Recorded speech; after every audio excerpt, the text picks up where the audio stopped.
Notre méditation de l'Écriture sainte aujourd'hui s'inscrit dans une série qui a commencé il y a un certain nombre de semaines, qui cerne le sens plus précis, selon la Bible, de termes clés pour caractériser l'existence chrétienne, ce que sont les chrétiens.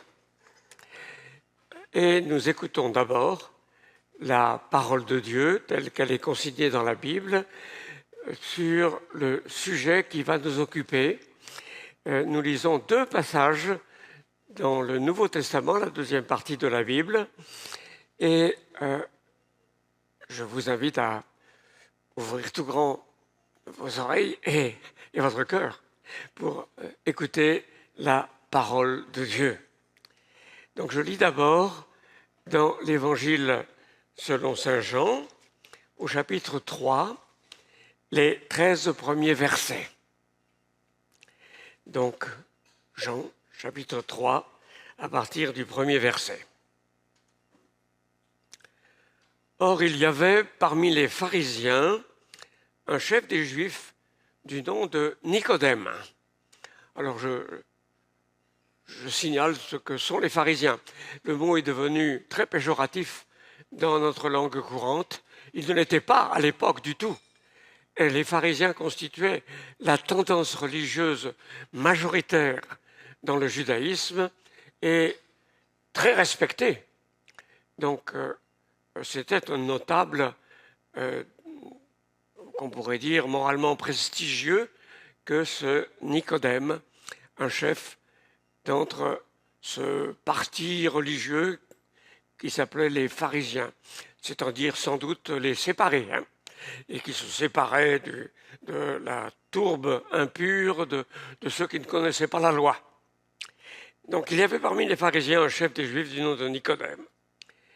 Celui-ci vint trouver Jésus de nuit et lui dit : « Rabbi, nous savons que tu es un maître venu de la part de Dieu, car personne ne peut produire les signes que toi tu produis si ce n'est avec lui. » Alors le mot signe est utilisé tout au long de l'Évangile selon Jean pour caractériser les miracles, car les miracles ne sont pas seulement des prodiges, ils sont porteurs de signification, d'où le terme de signe qui est employé couramment dans cet Évangile et quelquefois ailleurs aussi. Donc nous savons que personne ne peut produire les miracles que tu fais si Dieu n'est avec lui. Jésus lui répondit : « Amen, amen, je te le dis, si quelqu'un ne naît pas de nouveau, il ne peut voir le règne de Dieu. » Alors amen, amen, amen, c'est un mot qui, en hébreu, est apparenté à la racine qui signifie la vérité. Cela veut dire, voilà, c'est sûr, c'est une affirmation emphatique. Et c'est une particularité de Jésus. Les autres personnes qui parlent dans la Bible ne l'emploient pas comme ça en début de phrase, et surtout redoublé, mais Jésus aimait faire cela pour bien marquer que ce qu'il apportait, c'était la vérité même de Dieu. Je te le dis, si quelqu'un ne naît pas de nouveau, il ne peut voir le royaume ou le règne de Dieu. Nicodème lui demanda : « Comment un homme peut-il naître quand il est vieux ? Peut-il entrer une seconde fois dans le ventre de sa mère pour naître ?» Jésus lui répondit : « Amen, amen, je te le dis, si quelqu'un ne naît pas d'eau et esprit, il ne peut entrer dans le royaume de Dieu. Ce qui est né de la chair est chair, et ce qui est né de l'esprit est esprit. Ne t'étonne pas que je t'ai dit, il faut que vous naissiez de nouveau. Le vent souffle où il veut. » Alors le mot vent, c'est le même mot que le mot esprit. Donc Jésus joue sur le double sens de ce terme. Le vent souffle où il veut. Tu l'entends, mais tu ne sais pas d'où il vient ni où il va. Il en est de même de quiconque est né de l'esprit. Nicodème reprit, « Comment cela peut-il advenir ?» Jésus lui répondit, « C'est toi qui es maître en Israël et tu ne sais pas cela ?» Amen, amen, je te le dis. Nous disons ce que nous savons et nous témoignons de ce que nous avons vu et vous ne recevez pas notre témoignage.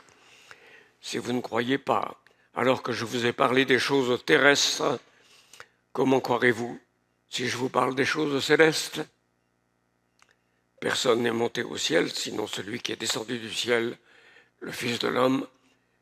Le Fils de l'homme, c'était une espèce de surnom que Jésus employait pour se désigner lui-même.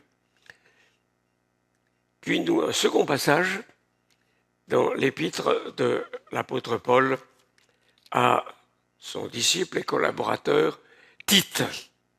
L'épître à Tite. Au chapitre 3 de cette assez courte épître, nous lisons au verset 4, donc Tite 3, 4. « Lorsque la bonté de Dieu, notre Sauveur, et son amour pour les humains se sont manifestés, non pas parce que nous aurions fait des œuvres de justice, mais en vertu de sa propre compassion, il nous a sauvés par le bain de la nouvelle naissance et du renouvellement procédant de l'Esprit Saint. Il a répandu sur nous largement par Jésus-Christ notre Sauveur, afin que, justifiés par sa grâce, nous devenions héritiers selon l'espérance de la vie éternelle. » Jusqu'ici, notre lecture. Régénérer, c'est le terme que je suis invité à commenter et expliquer ce matin parmi vous. Régénérer. Je pense que la plupart de nos compatriotes et concitoyens n'emploient plus guère le mot régénérer, régénération, que pour le sel qui rend sa capacité aux adoucisseurs de l'eau trop calcaire, le sel régénérateur. Et dans les dictionnaires, il est question aussi d'usage du même genre. J'ai remarqué que dans le dictionnaire Le Petit Robert, sous le terme régénéré, il y a deux exemples. Un glacier régénéré, qui récupère de la glace, donc, et du caoutchouc régénéré. Alors, ça nous éloigne un peu de l'usage biblique de ce terme. Mais bon, il y a un rapport quand même. Régénérer veut dire de la manière la plus générale rendre ses propriétés ou ses fonctions à quelque chose ou quelqu'un qui les a perdues. Et cela, comme nous allons le voir, peut s'appliquer aussi à la régénération au sens biblique du terme. Mais pour la Bible, c'est un des termes qui caractérise l'œuvre décisive que Dieu accomplit chez ceux qui mettent en lui leur foi. Quelle est la racine de ce terme ? En français, comme dans la langue originale du Nouveau Testament, qui est le grec, c'est l'engendrement. Le mot G-E-N, la racine G-E-N désigne l'engendrement, la génération au sens qui est synonyme à peu près d'engendrement. C'est le sens de cette racine. Il s'agit d'une opération par laquelle Dieu engendre de nouveau, régénérer, engendre de nouveau ceux qui l'ont été une première fois dans la naissance naturelle. Et il n'y a pas de différence en fait dans le langage du Nouveau Testament original. Il n'y a pas de différence entre être conçu, engendré au commencement même de la vie humaine dans le sein maternel, et naître même. Naître de nouveau ou être conçu de nouveau, ça se dit exactement de la même façon. Et il ne faudrait pas pour nous essayer de creuser une différence en considérant que dans ce langage, il y a la même chose que la différence entre être conçu et 9 mois après naître pour la naissance naturelle. Non, non, non, non. Il n'y a pas de différence. Et le mot qui est employé généralement lorsqu'il est question de régénération, de génération dans le Nouveau Testament, est utilisé au chapitre 1er de l'Évangile de Matthieu pour la conception de Jésus dans le sein de Marie, avant que sa naissance aussi. Vous voyez, donc il n'y a pas de différence à cet endroit-là. Donc naître de nouveau, le sujet qui est celui de la conversation entre Nicodème, ce notable pharisien, et Jésus, c'est la même chose qu'être régénéré. Ce sont des synonymes. Alors il y a d'autres expressions du Nouveau Testament qui disent à peu près la même chose, ou en tout cas qui visent la même chose, le même événement, la même opération divine. Il y a le mot de renouvellement qui est employé pour doubler le mot régénération dans l'épître à Tite, au verset 5 que nous venons de lire. Il nous a sauvés par le bain de la régénération et renouvellement du Saint-Esprit. Et donc, le mot renouvellement, mais c'est un renouvellement radical qui se compare donc à un engendrement, un nouvel engendrement. Il y a une expression qui est aussi très typique de l'apôtre Paul, mais on trouve aussi dans l'évangile de Jean. C'est la résurrection avec le Christ. Nous sommes associés au Christ si intimement que nous mourons avec lui à notre vie ancienne et que nous aboutissons à une vie nouvelle, la vie de résurrection, ce qui correspond à une nouvelle naissance, voyez, une vie nouvelle à laquelle nous accédons par cette opération. Donc ressusciter avec Christ et régénérer sont à peu près synonymes. La résurrection, c'est aussi la nouvelle création. La nouvelle création, c'est ce renouvellement radical. Et si quelqu'un est en Christ, dit l'apôtre Paul, c'est-à-dire s'il est uni à lui et intimement, nouvelle création. Les choses anciennes sont passées, elles sont devenues nouvelles. Et donc ça aussi, c'est une expression qui est à peu près équivalente. On trouve dans une prophétie, de laquelle je vais encore dire un mot dans quelques instants, dans le chapitre 56 du prophète Ézéchiel, on trouve la promesse que Dieu va changer le cœur de pierre, c'est-à-dire mort, insensible, qui est le cœur naturel de l'être humain, en cœur de chair, c'est-à-dire vivant et sensible. Donc ça aussi, ce changement de cœur est équivalent à régénération. Il y a encore d'autres termes, mais je souligne que c'est au fond l'opération divine qui correspond à ce qu'on expérimente humainement comme conversion.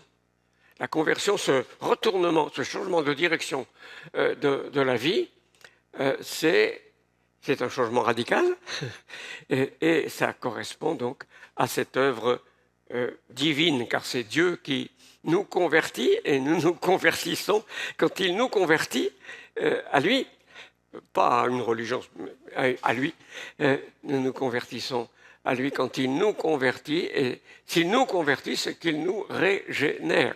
Vous voyez, nous avons des langages à peu près équivalents. Alors je pose 3 questions auxquelles je vais essayer d'apporter la réponse biblique. 3 questions simples à propos de la régénération. Régénérer, pourquoi? Régénérer, comment? Et régénérer, en quoi? Alors, régénérer, pourquoi? Alors, la réponse est assez simple, finalement. C'est parce que nous en avons désespérément besoin. On pourrait dire que nous avons dégénéré. Nous avons perdu les propriétés originelles de l'humanité telle que Dieu l'avait créée et telle que Dieu l'avait voulu, c'est cette altération qui n'est pas simplement individuelle, mais qui concerne l'humanité comme un grand corps à la fois biologique et spirituel. C'est cette aliénation, cette chute sous un pouvoir étranger à notre vraie nature que la Bible appelle la vie dans le péché, le règne du péché, et qui entraîne celui de la mort. Cette perte de ce qui nous était originel est tellement grave, tellement profonde, qu'il faut un acte de création nouvelle, de réengendrement par le Père qui est Dieu, pour que nous soyons délivrés, que nous accédions à une vie nouvelle. Les humains sont bien conscients que ça ne va pas, qu'il y a quelque chose de détraqué. Même des non-croyants le reconnaissent. Mais ils imaginent qu'un traitement finalement trop superficiel va réussir à remédier à la chose. Que l'éducation, la culture. Mais vous le savez, les SS, les abominables des camps de la mort, étaient très raffinés culturellement, certains d'entre eux. Ils savaient écouter de la grande musique, ils étaient cultivés. L'éducation, ça ne suffit pas. Ça reste trop superficiel. Le changement d'un régime politique, c'est cette pensée de changer la vie qui a été le slogan de beaucoup de révolutions. Et vous savez ce que ça donne, c'est devenu trop évident en notre 21e siècle. Donc là non plus, ça ne suffit pas. Nous pouvons essayer des solutions de ce genre. Il faut le déploiement de l'énergie créatrice qui nous a premièrement donné l'existence pour que vraiment le problème puisse être résolu. L'humanité est trop gravement malade pour des solutions superficielles. Voilà la raison fondamentale pourquoi nous avons besoin de régénération et pourquoi Dieu nous régénère lorsqu'il nous prend en pitié dans son amour pour nous. C'est là le motif que met en lumière le passage de l'épître à Tite que nous venons de lire ensemble, n'est-ce pas ? Oui, Dieu a pitié de nous. Cette image de la maladie est intéressante aussi. La maladie est une conséquence. Mais on peut s'en servir comme d'une métaphore pour l'état même d'éloignement de Dieu et de vie sans sa vie, sans l'harmonie que sa vie communique.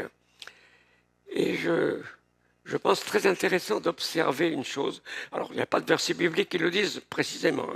Donc, je dis ça, je me risque. Mais on observe une correspondance, me semble-t-il, entre les maladies plus typiques d'une époque et les tendances spirituelles négatives, maladives aussi, qui la caractérisent. Je pense qu'au temps du Nouveau Testament, par exemple, la lèpre, qui rendait impur, qui séparait de tout le reste de la société, était vraiment la maladie typique que Jésus a guérie plusieurs fois. Il y avait aussi la cécité. Jésus a guéri plusieurs aveugles. L'incapacité de voir ce qui est selon la vérité. Étant bien entendu que l'aveuglement volontaire est l'aveuglement le pire. C'est un aveuglement aussi. Aujourd'hui, je pense qu'il y a deux maladies qui font peur à tout le monde, qui sont tout à fait caractéristiques de l'état spirituel de notre société. Il y a le cancer. Vous savez ce qu'est le cancer, la multiplication indéfinie de cellules hors de toute l'harmonie de l'ordre du corps. le grand pionnier de l'éthologie, c'est-à-dire la science des mœurs animales, Konrad Lorenz, dans un de ses livres, observe qu'il y a une similitude assez extraordinaire entre la coupe d'un tissu cancéreux et le plan des villes modernes. La même prolifération, la même raison folle qui répète, vous voyez. Toujours les mêmes rues, toujours les mêmes immeubles. C'est comme un tissu cancéreux. Je pense que cette raison folle dans son orgueil est vraiment typique de la maladie spirituelle de notre temps. Et puis le sida. Vous savez ce qui est propre au sida. Le sida s'attaque aux gendarmes de notre organisme, s'attaque à toute la garde immunitaire qui précisément lutte contre les agents pathogènes. C'est ça qui caractérise ce sida. Il ne s'attaque pas seulement au tissu sain, il s'attaque à la défense. Or, il me semble aussi qu'au plan spirituel, il est très remarquable que ce sont spécialement toutes les défenses immunitaires contre les mensonges, contre les idéologies perverses, etc., qui sont attaquées dans notre évolution culturelle. Donc, oui, je pense qu'on peut signaler ces correspondances. Nous avons besoin d'être régénérés. Mais je pense qu'il faut quand même que j'ajoute deux précisions, toujours sur ce premier point. Pourquoi avons-nous besoin d'être régénérés? Le péché est une maladie gravissime et qui ne se guérit pas par des remèdes superficiels. Il faut que Dieu lui-même intervienne. Mais Dieu intervient déjà pour en limiter les effets. C'est ce qu'on appelle, en théologie, je suis théologien, la grâce commune. Ce n'est pas la grâce qui sauve, mais c'est la grâce qui fait que, quand même, la vie humaine peut continuer, avec des choses qui sont pas mal, des actions qui sont assez belles. C'est toujours relatif, mais c'est quand même des choses qu'on peut admirer et pour lesquelles on peut être reconnaissant. Dieu envoie sa pluie et son soleil sur les méchants et sur les bons. Et Dieu fait du bien. L'apôtre Paul, dans un discours du livre des Actes, dit qu'il envoie de la joie aussi dans le cœur des humains qui ne le connaissent pas, qui suivent des voies pourtant étrangères aux siennes, mais Dieu limite les effets du péché, en grande partie d'ailleurs pour que l'histoire du salut puisse se dérouler, pour que les élus puissent venir à la connaissance de l'Évangile et être sauvés. Sans ça, l'histoire humaine s'effondrerait dans le chaos, et si le péché avait entièrement libre cours. Donc, nous ne nions pas qu'il y ait aussi du bien au moins relatif dans les cultures humaines, dans la vie sociale, etc. Je ne sais pas s'il faut employer l'expression de Saint Augustin. Saint Augustin, c'est cet immense penseur berbère du début du 5e siècle de notre ère. Il était évêque en Afrique du Nord et qui appelait ces vertus des païens, ces choses que nous admirons quand même, chez les païens, des vices splendides. Alors, je ne sais pas si ce sont des vices, c'est vicié, c'est toujours vicié. De quelque façon. Il y a toujours un orgueil, toujours une volonté de choisir soi-même sa voie, etc. C'est toujours vicié. Ça ne suffit jamais pour être sauvé, pour tenir devant Dieu. Il y a toujours une corruption. Mais c'est peut-être mieux que des vices quand même. Enfin, en tout cas, c'est l'expression qu'il employait dans son analyse du problème humain. Et puis la deuxième chose que je pense pouvoir ajouter, c'est que la régénération dont parle la Bible, c'est plus que la restitution des pouvoirs, propriétés, etc. perdus. C'est plus qu'une restauration de la nature humaine telle qu'elle était avant la désobéissance de nos premiers parents. Il y a un plus. Et c'est comme pour la justification. La justification qui nous revêt de la justice du Christ, elle ne nous met pas seulement en règle avec Dieu, elle se double de l'adoption. Dieu nous adopte comme ses fils et ses filles. Et il nous donne un statut d'héritier qui n'était pas celui du premier Adam. Donc, il y a un plus. Et de même, il y a un plus par rapport à la régénération. La régénération nous donne une vie d'un niveau supérieur à toute vie naturelle, même sans péché. Et nous sommes là au bénéfice d'une vie éternelle dans la communion avec Dieu. Et je pense que la raison fondamentale en est que le nouvel Adam, l'homme nouveau auquel nous sommes configurés, dont nous recevons la nature en étant régénérés, c'est en même temps le Fils de Dieu. Et donc l'union avec Dieu est plus étroite qu'elle ne pouvait l'être pour Adam. Adam était en harmonie avec Dieu. Il était en communion avec lui avant de désobéir.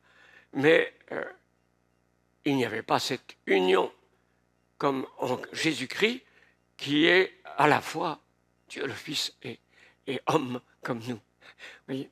Donc je pense que c'est pour cela qu'il y a ce plus glorieux qui concerne la régénération. Vous voyez, le ré, c'est aussi un super. C'est une super génération. Générer comment ? Ou on pourrait aussi poser la question sous la forme par qui ? Alors, je l'ai déjà dit, pas par nous-mêmes. Non, ça, nous n'y arrivons pas. Nous n'avons pas en nous-mêmes les ressources voulues pour effectuer ce changement radical. Et sur ce point, nous ne savons pas sur quel ton il l'a dit, Nicodème est lucide. Un homme peut-il rentrer dans le sein de sa mère, naître de nouveau, il est vieux? Comment ça peut? Donc cela peut-il arriver? Vous voyez, non, c'est quelque chose qui est impossible aux hommes. Qui est-ce qui l'opère? Oh, mais nous l'avons lu, c'est très très clair dans le dialogue entre Jésus et Nicodème, et c'est très clair aussi dans le passage de l'épître à Tite. C'est le Saint-Esprit de Dieu qui opère la régénération. Ce pain de renouvellement radical qu'est la régénération, c'est le Saint-Esprit qui le communique. Et la nouvelle naissance est une naissance de l'Esprit. Voilà très fortement l'accent qui est mis et qui donc est très, très actuel aujourd'hui puisque nous sommes le dimanche de Pentecôte et que le jour de la Pentecôte, la chrétienté commémore l'effusion, c'est-à-dire le déversement de l'Esprit selon la plénitude de la nouvelle alliance sur l'humanité. Le jour de la Pentecôte, c'est un événement historique unique que nous commémorons, en tout cas que la chrétienté commémore en ce dimanche, 50 jours après Pâques, c'est le sens du mot Pentecôte, ça veut dire 50 jours après Pâques, pour marquer cet avantage. La nouvelle alliance entre Dieu et l'humanité est ouverte grâce à cette effusion de l'Esprit qui se déverse en quelque sorte du ciel. Le Saint-Esprit, c'est Dieu opérant en nous et nous appliquant le fruit de l'œuvre de Jésus-Christ lui-même. C'est ce que le passage de l'Épître à Tite fait ressortir. Il a répandu sur nous cet esprit de renouvellement grâce à Jésus-Christ. C'est la suite de l'œuvre de Jésus-Christ. L'œuvre de Jésus-Christ, c'est l'œuvre qui est faite pour nous. Et Jésus a dit, tout est accompli. Et ensuite, ces effets nous sont appliqués et c'est l'œuvre de l'Esprit qui commence en particulier par la régénération. Vous voyez, donc c'est l'Esprit qui agit. Alors c'est mystérieux comme Jésus le souligne. Le vent souffle où il veut, tu sais, tu peux pas prévoir longtemps à l'avance comment il va bouger. Il en est ainsi de tout homme qui naît de l'Esprit. C'est mystérieux, mais l'Esprit a cette puissance.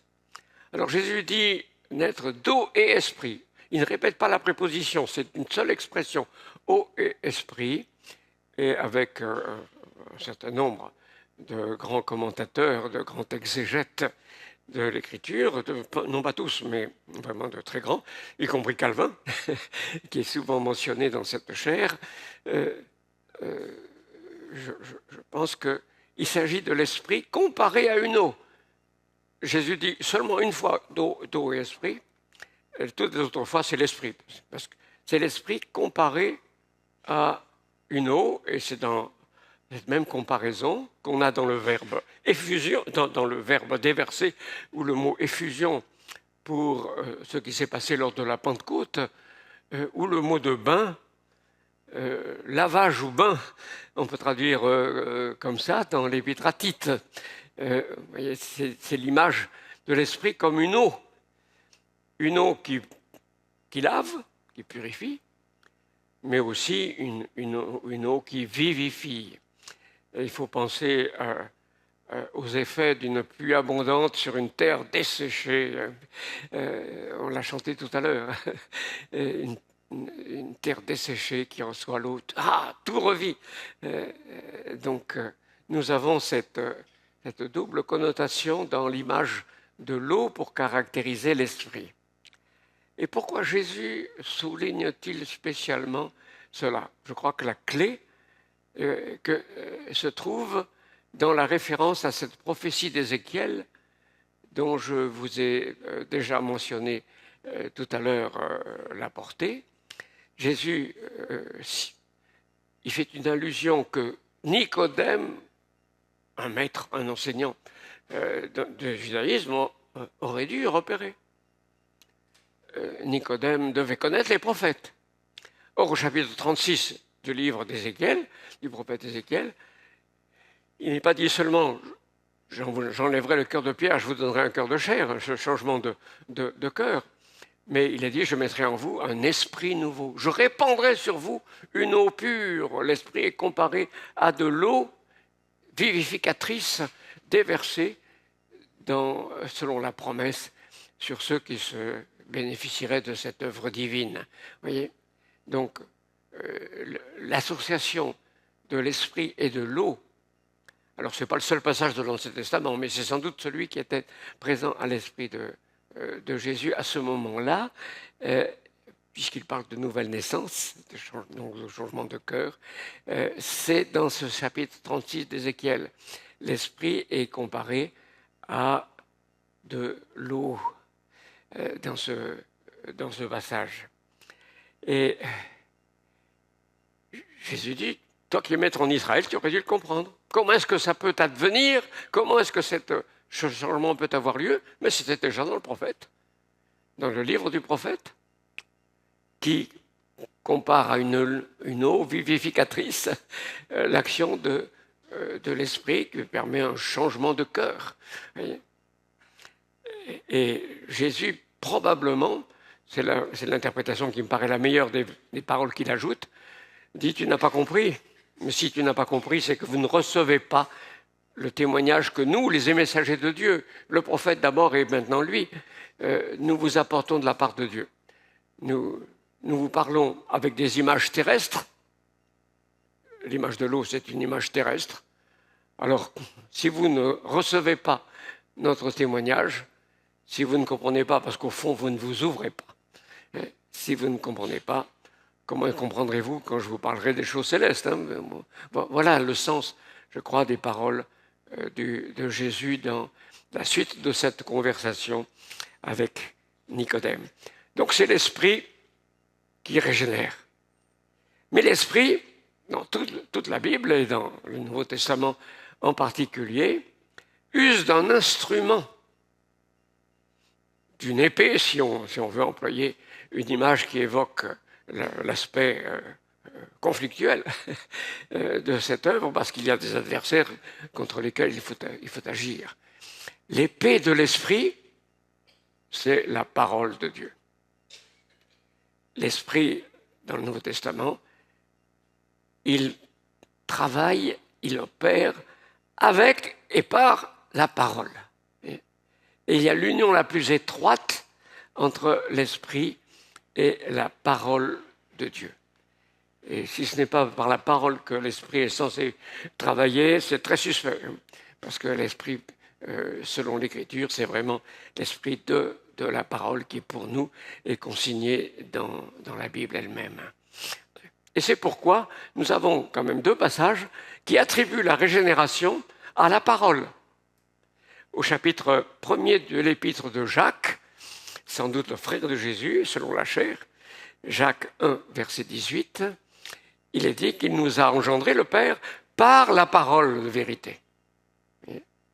Et dans la première épître de Pierre, au chapitre 1er, verset 23, nous avons également la même mention de la parole qui nous régénère. Donc, c'est l'esprit, mais ce n'est pas du tout contradictoire, c'est la parole. En même temps, puisque la parole, c'est l'instrument de l'esprit. Il nous fait connaître son intention par la parole.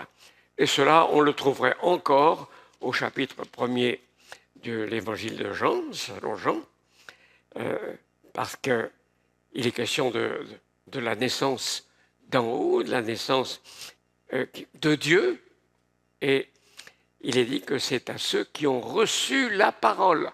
Alors là, le mot parole est utilisé pour le Christ lui-même, qui est le sujet de toute la parole discours, vous voyez, la parole en personne, en qui tout se concentre, c'est lui, tous ceux qui l'ont reçu, cette parole, ceux qui croient en son nom, croire, c'est recevoir la parole, y adhérer, ceux qui croient en son nom, il leur a donné le droit ou le pouvoir de devenir enfants de Dieu. Ils sont nés non pas de la naissance naturelle selon la chair, la volonté de la chair, mais de Dieu. Oui, oui. Donc nous avons plusieurs passages qui associent la régénération, la nouvelle naissance à la parole. Pourquoi ce rôle de la parole qui est affirmé encore très très souvent dans la Bible? L'apôtre Paul dit « Dieu a choisi de sauver les hommes par la parole, dans la prédication ». Pourquoi? Je vois deux raisons principales. Et juste pour votre réflexion et méditation. La première, c'est que une communication par la parole élève celui qui la reçoit en responsabilité.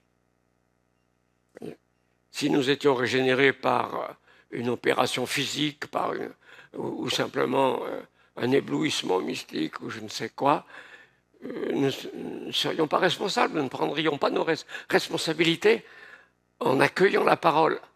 Mais Dieu veut des fils et des filles responsables. Et c'est le propre du moyen de la parole pour établir la relation avec lui. Et deuxième raison, je pense, c'est que la parole n'ajoute rien à l'œuvre faite pour nous. La parole, elle renvoie à l'œuvre de Jésus-Christ. Elle n'ajoute rien. Ce n'est pas une autre œuvre qui viendrait se rajouter parce que ça manquerait à l'œuvre de Jésus-Christ. La parole, c'est le renvoi à ce que Jésus-Christ a fait pour nous, dont les effets, les bienfaits qu'il nous a acquis sont appliqués par l'Esprit se servant de la parole. Troisième point, régénérer. En quoi, où dans notre être, la régénération a-t-elle lieu? Qu'est-ce qui change, vous voyez? Je pense que c'est la question la plus délicate. Et que l'Écriture ne précise pas tellement les choses. Il est question d'un changement de cœur, oui, mais qu'est-ce que ça veut dire? Qu'est-ce que ça implique? Un peu plus concrètement, oui. Je pense que c'est C'est assez difficile de répondre simplement avec des versets bibliques.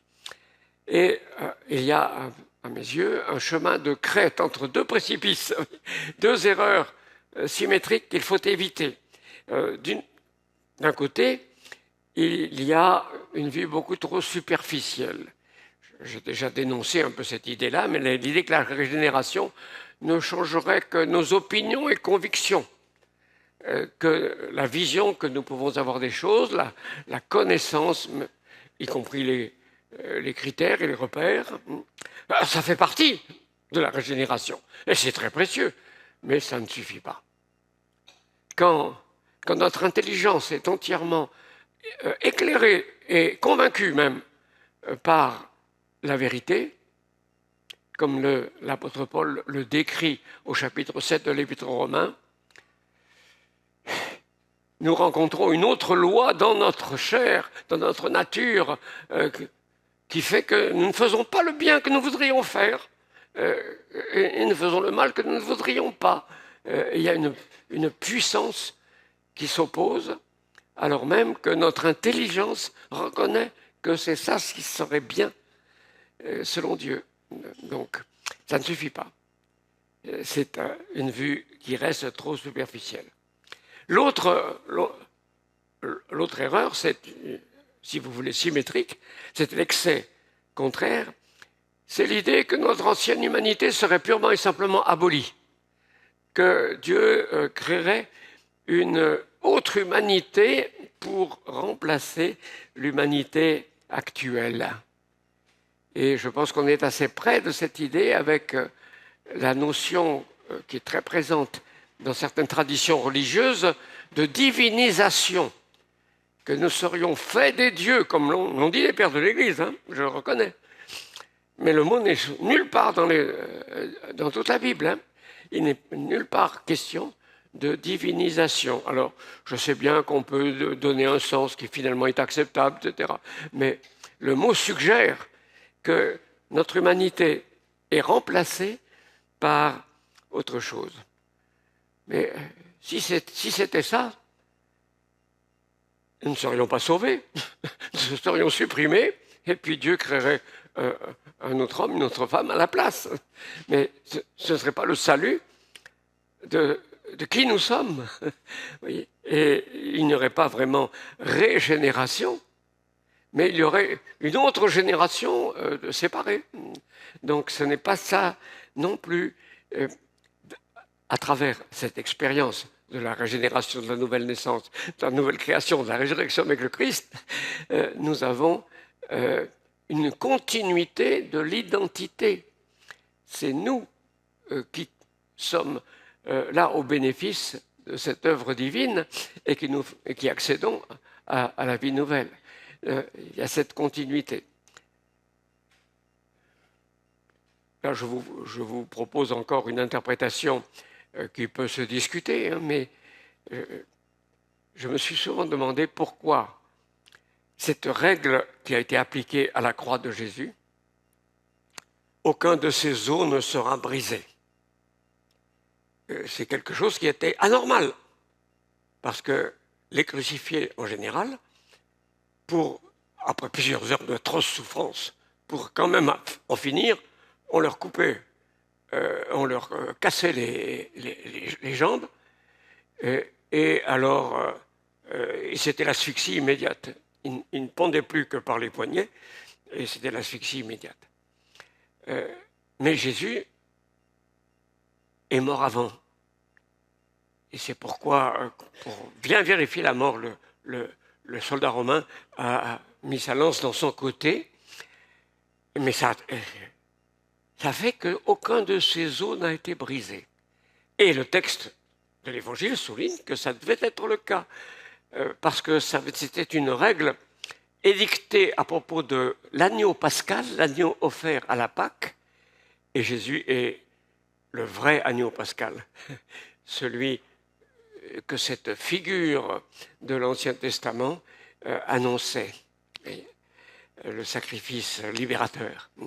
Donc, c'est une règle qui est mise en valeur.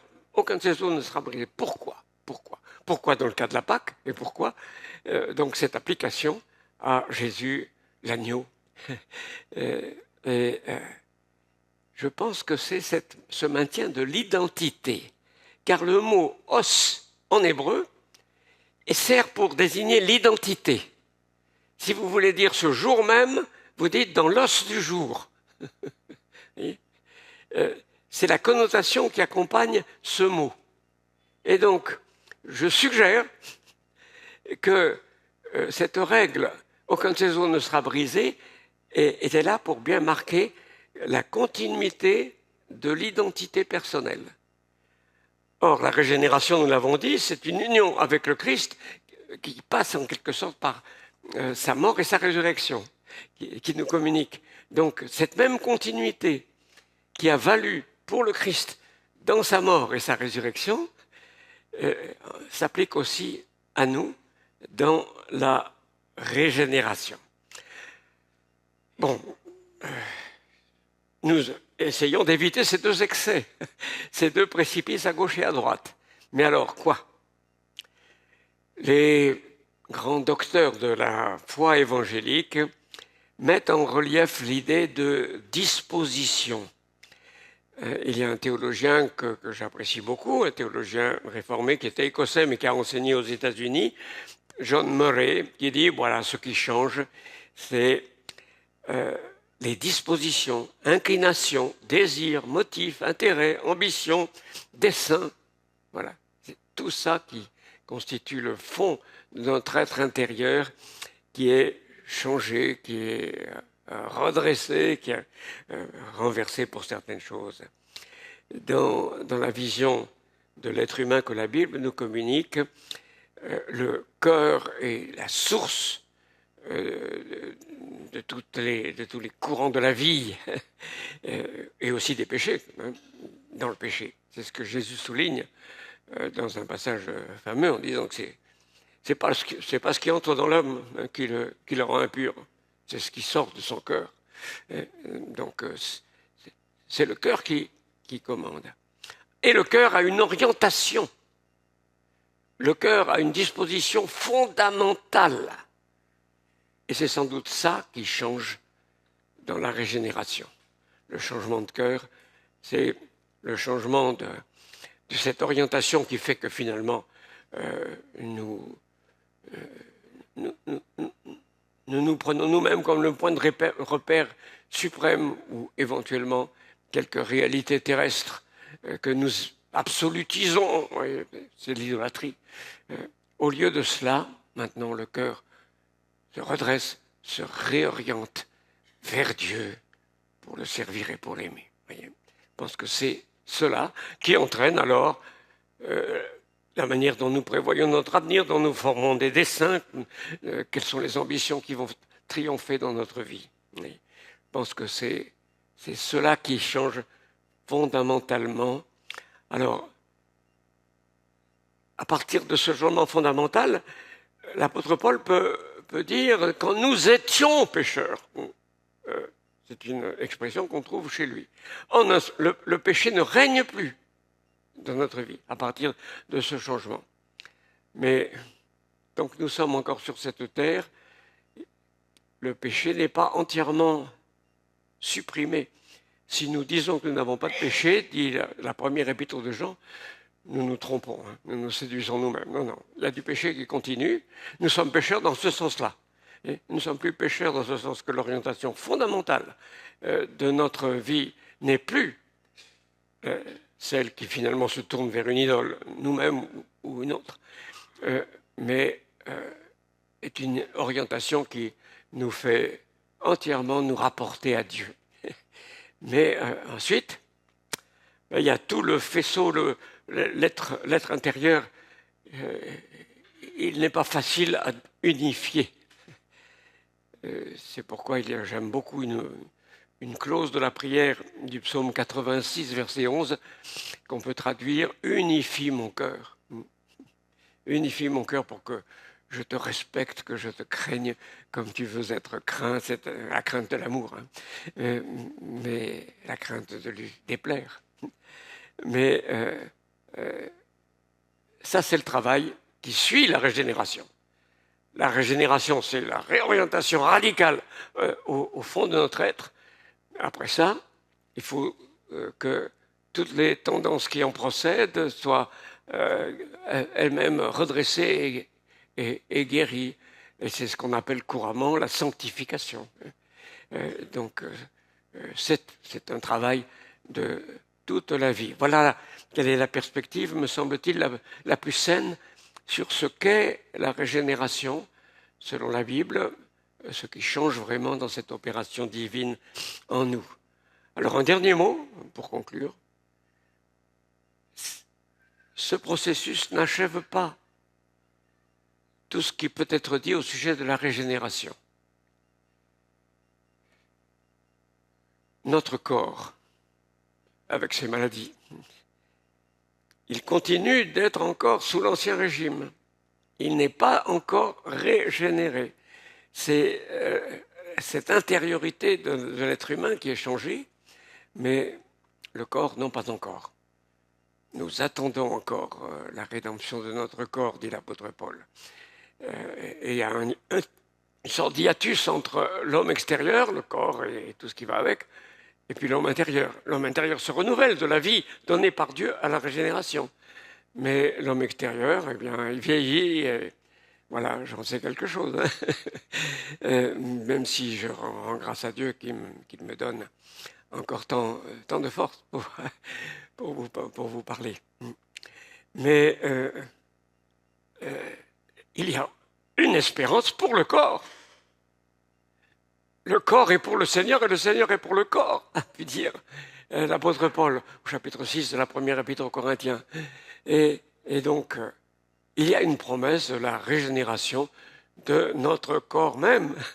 Quand le Seigneur Jésus paraîtra dans sa gloire, et il dit « je viens bientôt », quand le Seigneur Jésus paraîtra, nous serons transformés et notre corps aussi sera régénéré avec une régénération totale, pleinement appliquée aussi de notre être intérieur.